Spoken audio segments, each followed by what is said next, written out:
Welcome back. Now that you've had some practice learning to identify be verbs, we need to learn how to get rid of them.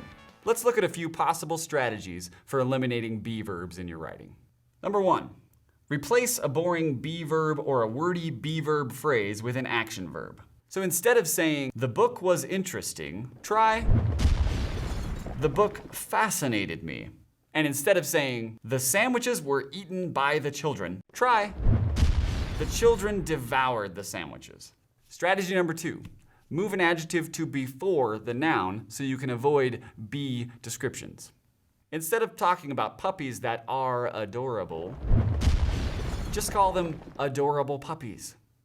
Strategy 3, transform a noun or an adjective into an action verb.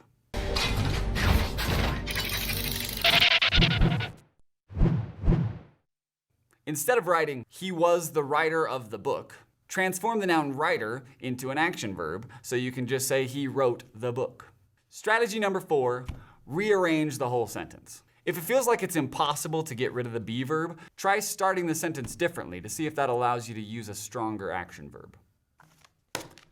Let's look at some examples.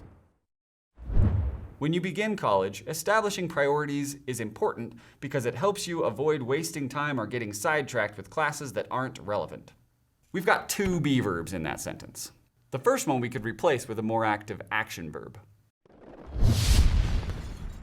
When you begin college, establishing priorities matters. Much better. The second be verb is just a wordy description, so we could replace it with an adjective. When you begin college, establishing priorities matters because it helps you avoid wasting time or getting sidetracked with irrelevant classes. Here's another example. College students who are successful are more likely to be engaged in their classes and to be interested in course content. Let's count them. That's 1, 2, 3, 4 be verbs. Unacceptable. Let's remove the who are successful part and replace it with a simple adjective. The rest of the be's here form unnecessarily wordy phrases. Let's simplify them. Successful college students typically engage in their classes and show interest in course content. One last example. College students who are in need of more experience should always be looking for chances to be a volunteer at local businesses. We've got 3 be's in this one. In this sentence, we can fix a lot of the problems by transforming the noun volunteer into the main action verb, and then just rearranging the rest of the sentence to get rid of the other be verbs. College students should volunteer at local businesses to gain experience.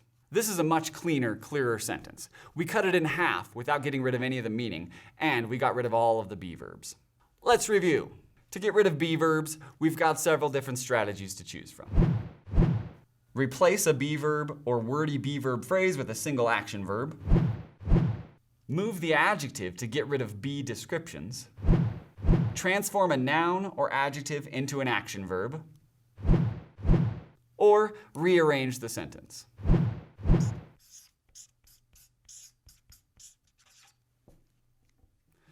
Of course, we're not suggesting that you have to remove every single be verb from your sentences. Some sentence structures rely on be verbs, and that's okay. And sometimes eliminating all of the be verbs makes the sentence sound overly formal, overdone, and just kind of annoying. But more often than not, removing the boring be's makes for a better sentence.